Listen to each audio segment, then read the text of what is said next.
皆様こんにちは。ビビリの家族が行くキャンピングカー生活の小宮上と申します。旅の再出発が近づいてきました。今回この期間を利用して、徹底的に車を猛暑に耐えれるように改造しました。まずは太陽光発電の強化、つまりソーラーパネルの増設になります。我が家の発電システムでは今現在セキヤというブランドの 150W ソーラーパネルが屋根に乗っていました。この2枚のソーラーパネルで発電された電気は屋根を伝い、車内の入り口付近にある2つのポータブル電源に集約されていました。まずこちら、1つはジャクリー1000というもの、そしてもう1つ小ぶりなジャクリー700というもの。この2つのポータブル電源と2枚のソーラーパネルで稼働し続けていたのは、この24時間動く冷蔵庫、そして毎晩見るテレビ、毎日必ず炊く炊飯器ですね。そして銭湯や温泉にドライヤーがついてなかった時にドライヤーを使ったり、ガスの警報器を24時間回してます。そして掃除機の充電をして、パソコンを充電しながら仕事したり、そして真冬のシーズンは車載用の FF ヒーターを24時間ずっと稼働し続けてました。これで難なくですね、動いていたこの電気なんですけども、先日、クーラーを取り付けました。消費電力が桁違いでした。この子の出現によって我が家の電気事情は大きく変わることになります。60万中古キャンピングカーリメイクプロジェクト猛暑編いきます。はい。ではソーラーパネルの増設をしていきます。まず屋根の平らな部分ですね。まずここの部分に取り付けるのはレノジーというブランドのフレキシブルソーラーパネル。世界的に非常に信頼性の高いブランドです。で、175W とかなり大きいものですね。で、反対側のこちらのスペース、ここには、おなじみのセキヤの 150W ソーラーパネルを使います。で、今まで使っていたものとスペックは一緒なんですけども、一つ小ぶりになった最新型のものですね。これを使います。構想としましては、このセキヤの 150W のソーラーパネルを3枚直列というつなぎ方でつなぎます。そしてレノジー 175W を1枚で使うという方法を取るんですけども、なんとですね、ここに後ほど大きな誤算が生じます。はい。で、貼り付けにはこのスコッチというブランドのブルーシールのものを僕は使ってます。こちらですね、低温でも優れた接着力を発揮するということで、真冬の北海道でも今つけている2枚ですね、全く1年経ってもびくともしません。なので、個人的には非常に信頼している両面テープになります。貼り方は適当ですけども、このセキヤとレノジーで約2本半ぐらい両面テープ使いました。ただ、この脇の部分には、後ほどコーキング剤が乗るので、つけないように僕はしています。よいしょ。こんな感じですね。両面テープ。はい。で、取り付ける屋根の面ですね。ここの掃除にかなり時間をかけました。しっかり汚れを取ります。汚れをしっかり取るっていうのが本当大事みたいで。よし。していきましょう。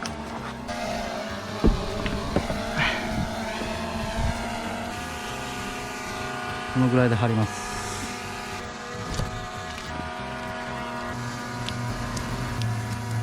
いきますよっ。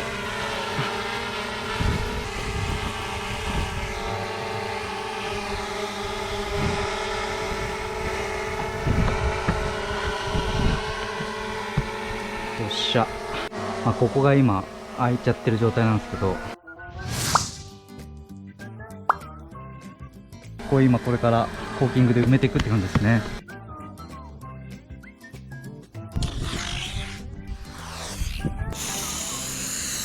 コーキング剤が乗っかるところをよく拭いていく。コーキング剤はいつものこちらですね、ポスシール。はい。で、先ほど、両面テープをつけなかったこの脇の部分にコーキング剤をねじ込むように打ち込んでいきます。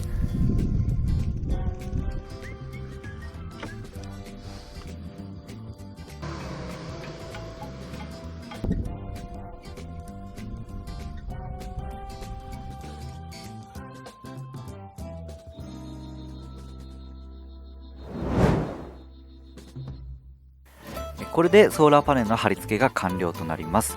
コーキング剤も約2本半ぐらいですかね、使いました。で、ここに今緑の部分がコーキング剤なんですけども、かなり密度を高めて、打ち込んでおります。こう上から押さえつけてもほとんどへこまないぐらいですね。雨の侵入を防ぐためにかなり多く使いました。で、この穴という穴ですね、様々なところを全部コーキング剤で埋めて雨の侵入を防ぎます。ちなみになんですけど、コーキング剤の保存方法なんですけど、僕はですね、このキャップを取って、ラップをして、またキャップをして、入り口のところにこうビスを巻いて、そしてラップで包むというかなり面倒なやり方をしてたんですけども、じゅんさんに教えてもらったらこのマスキングテープでぐるぐる巻きにしてですね、この状態でちょっと、コーキング剤を出すんですね。で、この後ピニュピニュっとしておいてこのまま置いとくと、かなり持つということです。はい、でここで僕の構想を少し説明させていただきます。まずこの3枚の関谷の 150W ソーラーパネル、同電圧同電流のものを直列でつなぎます。まず図のように隣り合うソーラーパネルのプラスとマイナスを接続します。この接続するときにですね、MC4 コネクターというものを使います。でこちらはですね、ただ挿すだけのもので、この状態で雨風に当たっても全く問題ないというものです。そして残ったプラスとマイナスからは、延長ケーブルを挿します。こちらもただ挿すだけの MC4 コネクターで接続します。僕はレノジーのケーブルを使ってます。これ長さがいろいろあって、自分のキャンピングカーに合わせて選ぶといいと思います。その先端には関谷のアダプターケーブルというものを使います。こちらも MC4 コネクターで接続するものですね。そしてこのポートを、ポータブル電源に差し込むだけで、充電が始まるという形式になります。このように直列で結んだ3枚のソーラーパネルが発揮するエネルギーは強大なものでですね、電流はそのままなんですけど、電圧が3倍になるんですね。でこの電圧と電流をかけた値がこの3枚のソーラーパネルで発揮できる最大値のエネルギーとされていますが、基本ソーラーは 100% 出ることはまずなくてですね、80% 出ればかなりいいと言われているみたいですね。でその発電効率を最大限まで引き出すために僕が選んだのがクーラーと同時に導入した EF デルタというポータブル電源。しかしこの発電プランを関谷さんの社長さんに相談したら、なんと NG が出ました。理由はこのソーラーパネルのスペックに記載されている開放電圧と短絡電流という部分なんですけども、僕が認識している限りではこの開放電圧というのはですね、外部に流す電流がもうゼロの時ですね。つまりこのソーラーパネルに何も接続していない状態、無抵抗の状態で発揮できる最大値の電圧の数値なんですけども、そもそもここにケーブルやポータブル電源をつけるので、まずこの数値はあまり関係ないと思ってました。なので動作電圧動作電流で計算してたんですけども、この考え自体がまず間違っていたんですね。それを裏付けるかのようにある出来事が起きたんですね。なんとこの直列で 150W の関谷のソーラーパネル、屋根に積んでますけども、総出力これで 300W、 ただ 300W は 100% なのでまず出ないんですね。これの 80% で約 240W 近辺で出力するのかなと思っていたところ、なんと先日 305W という発電率 100% を超えてきたんですね。EF デルタの入電率が高いというのももちろんなんですけども、自分が思っている以上のこの結果が出てですね、かなり戸惑いました。すごい数値なんですよね。なぜかというと全ての条件が好都合だったんですね。まず大気中の水蒸気がなかったということ、乾燥してたということ、あとは太陽に向けての角度が非常に良かったということなんですね。このことから関谷さんの社長さんが言うようにですね、この開放電圧短絡電流で計算しなくてはいけないんだなと、自分が思っている以上の想定以上の電圧電流が流れることがあるというのがソーラーパネルだと思いました。なのでこの計算式でいくと電圧がなんと3倍の 65.4V という強大なものになります。で EF デルタは 65V までの受付なので、なんと 0.4V 電圧がオーバーしてしまいます。なのでこのプランは使えない、機器に損傷を与える可能性があります。ということで3枚直列プランを捨てて、全てセパレートタイプにします。直列を2枚、そして1枚1枚ずつバラバラに使うことにしました。さらに先日のクーラー継承実験、 EF データで6時間半回せたという検証があったんですけども、この時は気温15度、真夏はこんなに甘くないです。さらに夜はどうするんだ、雨の日はどうするんだというやっぱり課題が残りました。なので、今回やはり新たにこいつを導入することにしました。来ました、ジャックリーエース1500、容量 1488Wh のバゲモノポータブル電源なんですけども、エース1500を導入した一番の要因はですね、このツインターボというダブル充電方式にあるんですね。これはジャクリが初めて採用した充電方式なんですけども、例えばこの1つの AC 電源でですね充電できる時間 7.5 時間、しかしながらこの充電ポートが2つあって、もう1つ AC アダプターを挿すことができるんですね。これを使うとわずか半分程度の 3.5 時間で充電できるということです。でさらにこれすごいのがですね、走行充電とソーラー充電を同時にしたりすることができるんですね。もちろん走行と AC 充電、ソーラーと AC 充電、いろいろ掛け合わせながらダブル充電することができるんです。整理します。まず関谷 150W 直列で結んだ2枚、総出力 300W、 そして 175W のレノジー1枚、関谷 150W ソーラー1枚、そして走行充電、これは3ポートあります。これら4つの充電方法をこの4台のポータブル電源で回していきます。基本的な配電フォーメーションとしては 150W の直列 300W を EF デルタに送って 175W のレノジーを AS1500 に、そして 150W のセキアをジャクリー1000に送る予定です。そして基本的にはエアコンは EF デルタで賄います。これは 50Hz に変換が可能ということで極限まで消費電力を抑えることができるからです。そしてジャクリー1000で冷蔵庫、テレビ等を賄い、ジャクリー700でパソコン作業を行います。新しく導入した AS1500 は基本的には予備電源という立ち位置になります。はい。で、この状態で電気を使えば、真っ先になくなるのがやはり EF デルタ。おそらくこの真夏で使うと2時間から3時間ぐらいなんじゃないかなと予想しています。EF デルタの電力がなくなり次第、この 150W 直列2枚を AS1500 につなぎます。ここからが双方のメリットを最大限活かせる場所かなと思います。急速充電で EF デルタに 1.5 時間で前充電にして、AS1500 は大きな電力を EF デルタに奪われながらもツインターボダブル充電で総出力 475W のソーラーから多くの電気を入れながら充電するので、かなり消費電力が免れられるのかなと予測してます。その後は、1000の方からセキアの 150W ソーラーを持ってきて1500の方にツインターボにしたり、様々なやり方があるかなと思います。1000の方は冷蔵庫とテレビだけなので、そこまで消費電力が消費しないんですね。で、この消費した分は走行充電とかで賄えるかなと考えてます。で、時々ソーラーを挿したりとか、あとは、極端な話、700から AC 充電で補充したりなど、いろいろできるかなと考えております。目的は娘の熱中症を防ぐということなので、この4台のポータブル電源を駆使してエアコンをうまく使いながら、この夏をなんとか乗り切ろうと思います。はい、それでは作業に戻ります。意気込んで導入したはいいですけど、この1500でかすぎる。どこに収納するか考えました。やっぱりここしかなりませんでした。スライドベッドのこの下の部分ですね。段差があるんで、ここをちょっと板で埋めていきます。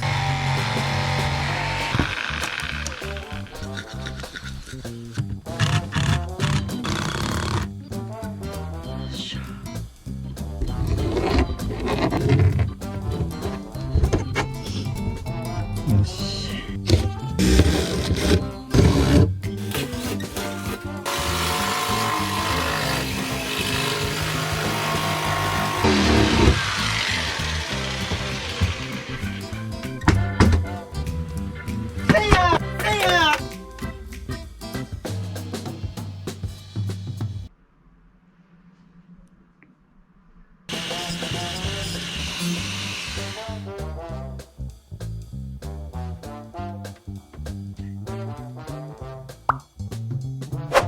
じゃあ始めます。ここっすね。ああ。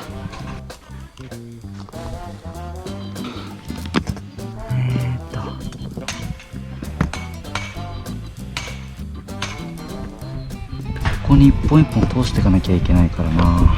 この穴自体をちょっと拡張しなきゃダメですね、これ。よ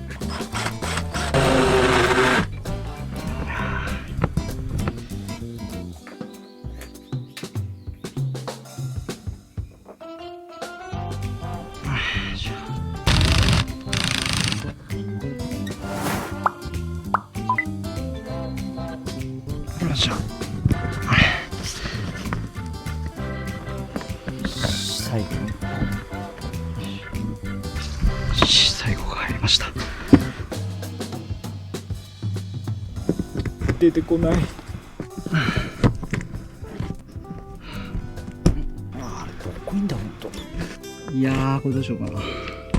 冷静に。こいつがね、こいつよいしょ。やっと出てきたわ。どこ行ってたの。これでとりあえず全部出てきましたね。ちょっと通電テストですね。ここからいきます。はい、来ました。見えますかね。来ましたね。今レノジーが100近辺で出てる感じですね。セキアの方ですね。次これセキアですね。はい、来ました。セキアもバッチリですね。セキアはかなり低いですね。発電量が。はい、OK です。通電は OK ですね。今天井からのこれ絵なんですけど、ドローンで見ながらケーブル引っ込もうと思います。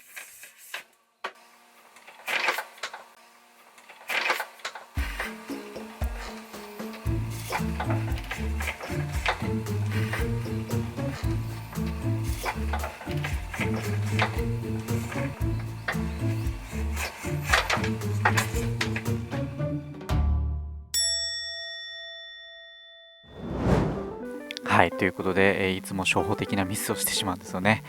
これだけの長いケーブル1本ずつしっかり、入れておかないと後から非常に苦労します。ほんとこれ時間かかりました。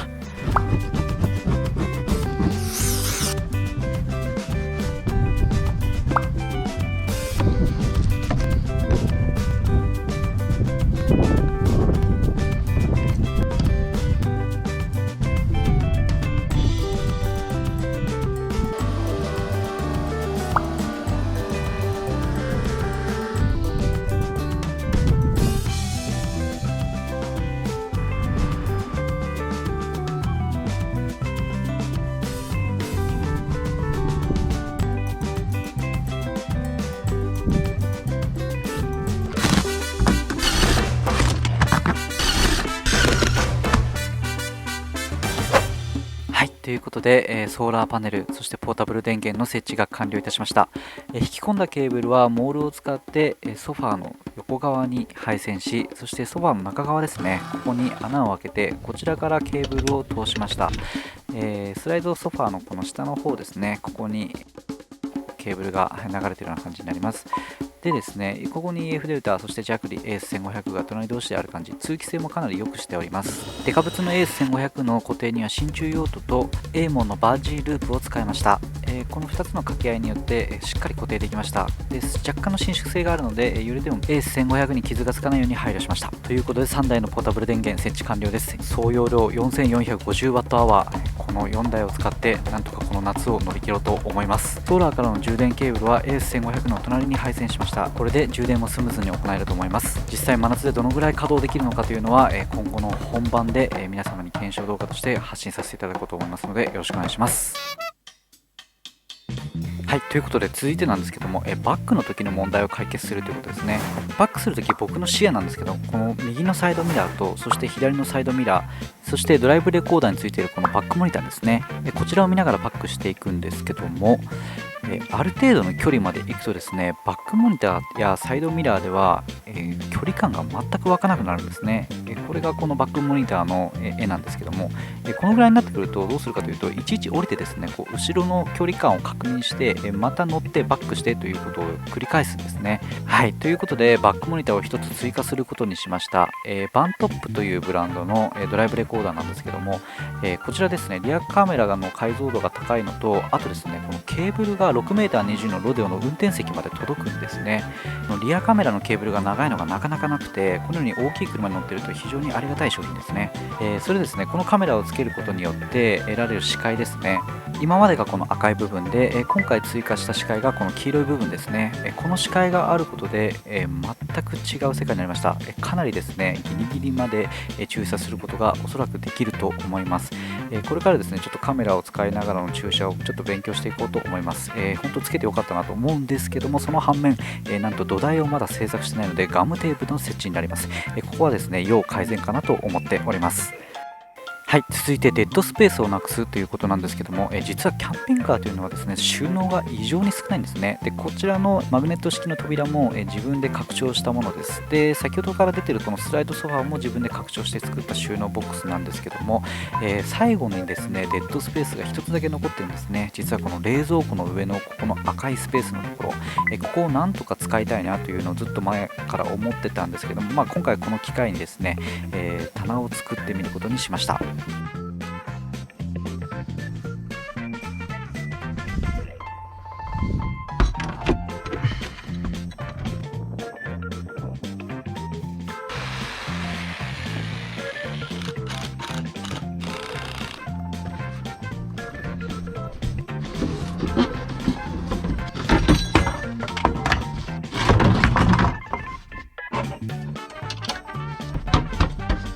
OK です。これですね、使うのは。